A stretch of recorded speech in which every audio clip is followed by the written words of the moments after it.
You can pretty much set your watches to it. It's like clockwork every year. Come the NFL draft process, you're going to have those certain guys who draft stock drops as a result of poor workouts. They didn't run a great 40. They didn't look good in their underpants. All this other type of weird gay crap. And as a result, prospects that would be productive NFL players and should be drafted in one position, in one slot, end up falling because of that. Teams fall too much in love with certain things they see in workouts, and they seem to lose sight of what they were seeing before on the game film. And then on the flip side of that, you'll have those workout wonders, those workout warriors, those guys that, their film kind of says they're one type of player, but all of a sudden, man, they go to the Senior Bowl, they go to the Combine, they go to the individual workouts, they have a great broad jump, a great vertical, a great 40 time, and people are like, oh my God, he's so explosive and awesome that automatically improves his draft stock by 1 to 2 rounds at a minimum. And so many people within the scouting communities and the NFL draft media, the mock draft nicks, will sit there and get happy times in your pants region as a result. It happens every goddamn year. It's like clockwork. I mean, it really, truly is. And in terms of this year's draft, one of those shining beacons of an example of what I'm talking about here in terms of the guys that work out in one way, and as a result, so many people just fall in love with the guy and they're just head over heels for him, has to be Sheldon Rankins from Louisville. He's 6'1", 300 pounds, from Louisville, senior. And I've seen now that the Senior Bowl has happened. You get into the process of the Combine now, and people are talking about how explosive he is and how impressive physically he is, how much he's dominating the one-on-one drills in Senior Bowl practice, and this is the next Aaron Donald, this is the next Aaron Donald. Shut the hell up. Oh my God. I mean, I've seen people mocking this guy in the top 10. The top 10! A couple of months ago, nobody was even talking about him. And it wasn't just not talking about him because they weren't aware of him. It was they weren't talking about him because he's not that good. He's not that level of a prospect. And yet somehow, some way, along the way, everybody gets so caught up in the offseason crap and they don't pay nearly enough attention to the film, and they focus too much on the one-on-one drills at the Senior Bowl and the field drills at the Combine and how they do in the broad jump and the vertical and the 40. Like, that's some massive indication automatically of a guy's explosiveness. Like, that's some automatic indication that this guy translates that to the football field and is a quality football player.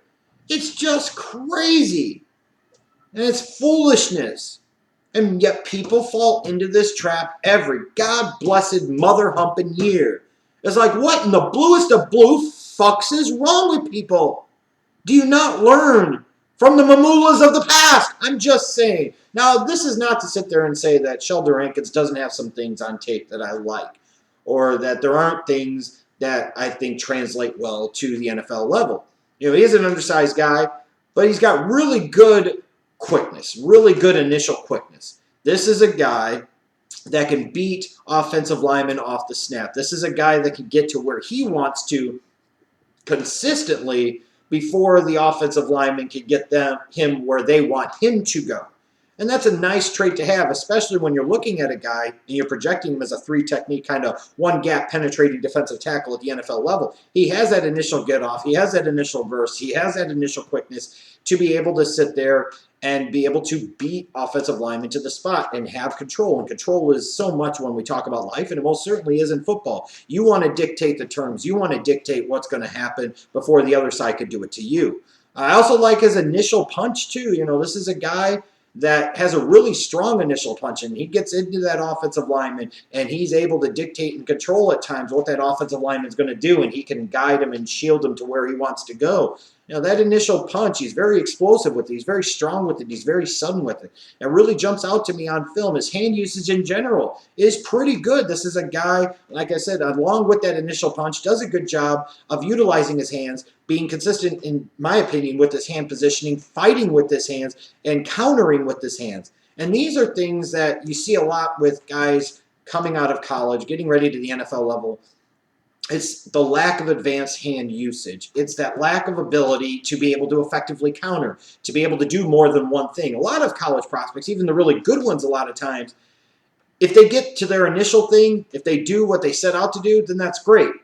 But once you take that away from them, you can kind of take them out of the play. And with Rankins, at times when I watched him, pretty consistently actually in 2015, I saw a guy that was able to counter that wasn't done once it was initially taken away from him. He was able to still be a part of the play. And I think he has a pretty good motor as well, gets really good leverage. So he's a guy naturally squattier and lower to the ground, so his leverage is going to be easier to maintain. And when you're going up against offensive linemen that are 6'5", 6'6", you might not have an advantage when it comes to length, but you could do other things to get into that offensive lineman's body before they get into yours. And he does a good job of that, keeping his knee bend, keeping his pad level low. Again, talking about that initial punch and that hand usage. But that motor too, especially in pass rush situations. This was a guy that at times really flashed an impressive motor, a real fight and a desire to go get the quarterback. And he's a guy in general, both in the running game and in the passing game as well. He's really solid as a tackler. He makes good fundamental tackles, and he also makes powerful kind of impact tackles as well. He can make those big tackles, those big, momentum, those mo shifters, if you will. So there are things I really like about him. But there's a lot that I don't, and I'm just being honest with you. First and foremost, you got to talk about size. In these Aaron Donald comparisons, again, if I tell you somebody is Aaron Donald, then you take it to the bank. Until that point, until you hear me utter those words, any and all people that you see comparing him to anybody, this guy, anybody else, to Aaron Donald, it needs to fucking stop, period. Because he is not Aaron Donald. While Aaron Donald had similar size concerns, Aaron Donald was also much bigger in terms of his strength and the way he was put together. He played much stronger. He was quicker. He was more explosive. He was faster. He was more athletic. He had a better, more consistent motor. He utilized his hands better. He had a better initial punch. So many different things. But other than that, they're the exact same. Give me a fucking break. But in terms of size, 6'1", maybe 300 pounds. You look at that and you wonder about a guy like that and if he's best suited as a pass rusher only at the NFL level. Is he going to be able to really hold up in the NFL, especially on the interior at the point of attack in the running game? Is he going to be a guy that you can blow back? Is he going to be a guy that you can blow off the spot? Now, he has good strength for the size that he has, but still, again, 6'1", 300 pounds. Those are always guys that you're going to have concerns about in the interior in the running game. And you have a feeling if you're opposing offense that you can run right at him and you can run right up the middle on him and be very effective in doing so. And that lack of size, I think, can lend itself to him not being a fit for all schemes at the NFL level. I know they played the 3-4 at Louisville as their base defense, so we got a lot of experience playing as a 3-4 defensive end, playing as a 5 technique. But that's really not his strength. And a lot of times he was asked to do things that he really shouldn't have been asked to do because it wasn't best suited to his skill set and his game.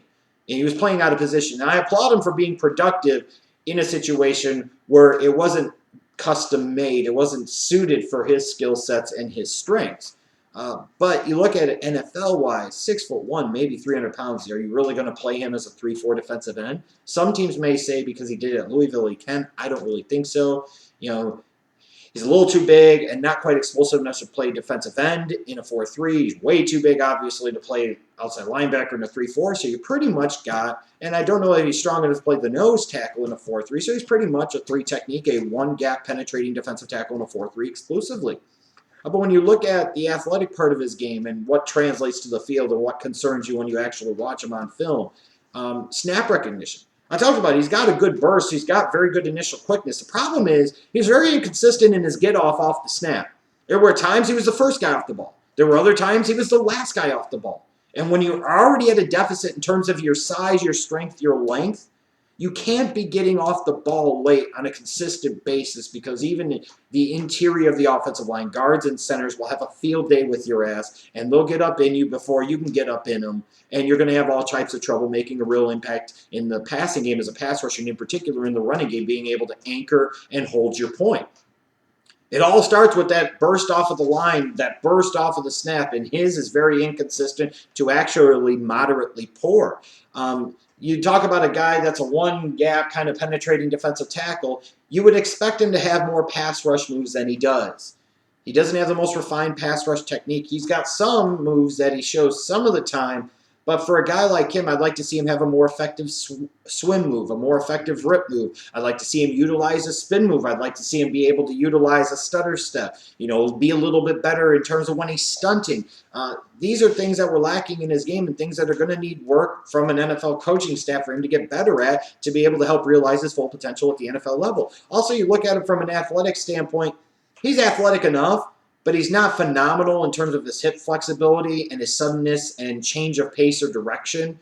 So he's a guy that might be susceptible to a double move. He might be a guy that's susceptible to cutbacks. And he might be a guy that's susceptible to, he can get some penetration, but as soon as that quarterback moves, he's basically 3 yards past the quarterback and completely out of the play. And that's a legitimate concern. You could say penetration is great, and it is. But at the same point in time, you got to penetrate with a purpose and penetrate to actually get somewhere. It's like sex. You just penetrate to penetrate. What are you really accomplishing?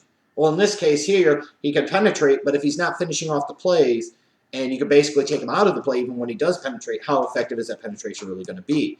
The biggest thing, though, that bothers me about Sheldon Rankins is that I don't feel he really plays to his strengths, and he doesn't play in a way that best suits what he should be bringing to the table and what he does bring to the table. And I think in part that's because he played in a base 3-4 at Louisville, so they were asking him to do things that he really shouldn't have been asked to do. But at the same point in time, even when they put him in situations where he was in a one-gap penetrating type of scenario, here's a guy that's trying to play like he's big and strong when he should be playing quicker and more explosive, which makes me wonder just how much quickness and explosiveness does the guy really have? How much of an effective one-gap penetrator is he really going to be at the NFL level? You watch it consistently, especially in 2015. He's a guy that's trying to play bigger and stronger than he really is, and at times not all that effective. And I think in part because he wasn't playing to his strengths, he was trying to play more as a power guy, in part because of the defensive responsibility of the scheme he was in.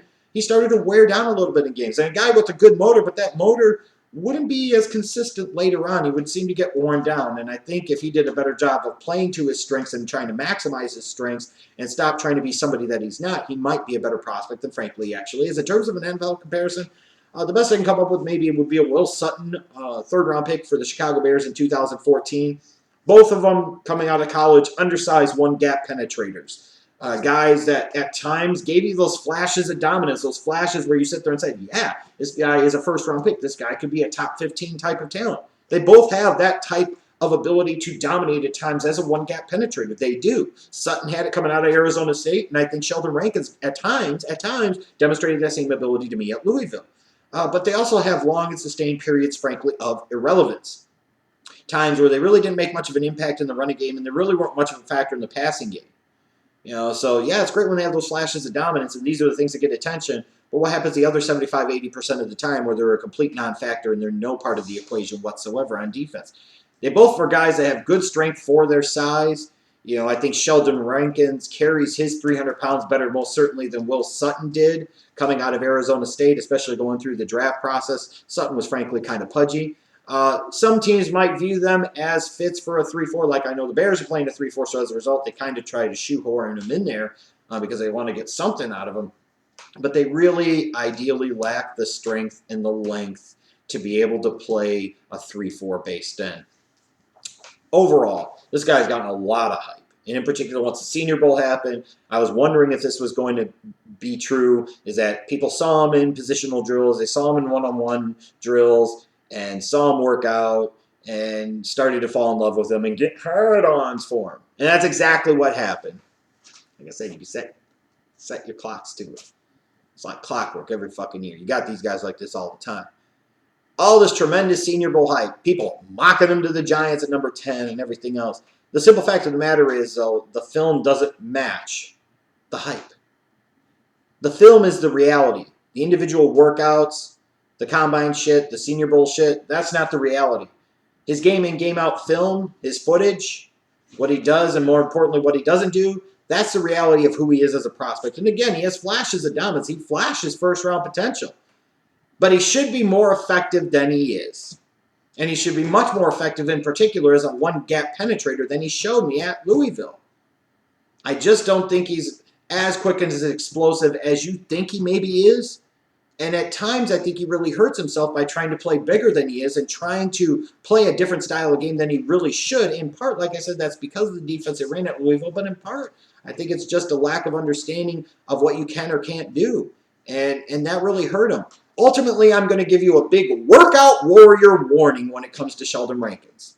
I think he's a 4-3 fit only. I think he's a guy with some upside, but I don't see dominant potential based off of the film. I hope he develops into that. And I hope somebody, if they take him in the first round, he becomes that type of stud, one-gap penetrator, an Aaron Donald light or something along those lines.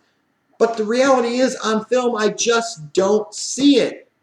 And I don't think other people can logically sit there and say that they have either periods of dominance that are short and fleeting with long sustained periods of irrelevance and lack of production. And a guy with a good motor, but that motor tends to wear down late in the game, that doesn't play to his strengths. He's got some strengths. Use them! And I think sometimes he can't maximize on those strengths because of that lack of snap recognition, that inability to change pace and direction, that lack of counter moves, even though, like I said, he does a good job of using his hands. But overall, a lack of refinement in his pass rush technique, that's going to be his bread and butter at the NFL level. You're not looking Sheldon Rankins to be a one-gap run stopper. You're looking to him to be a one-gap penetrating pass rusher in a 4-3 defense, in particular in a cover 2. And he just doesn't show it consistently enough. To me, he's a second-round talent. And second round, maybe bottom half of round 2. He might end up going in somewhere between picks 16 to 26. I just think that's crazy. In particular, this talk of him going top 10, top 12, top 13, like legitimately, if he does, based off of the film, that means that people in the NFL aren't very good at their jobs when it comes to talent evaluation for the draft. I'm sorry, that's just the way it is. And just because they have those jobs in the NFL, we see this in the real world all the time, it doesn't mean that they're any fucking good at all at what the hell they do. There is no way in hell that Sheldon Rankins, based off of what I saw on film, anywhere is close to being a top half of the first round prospect, period.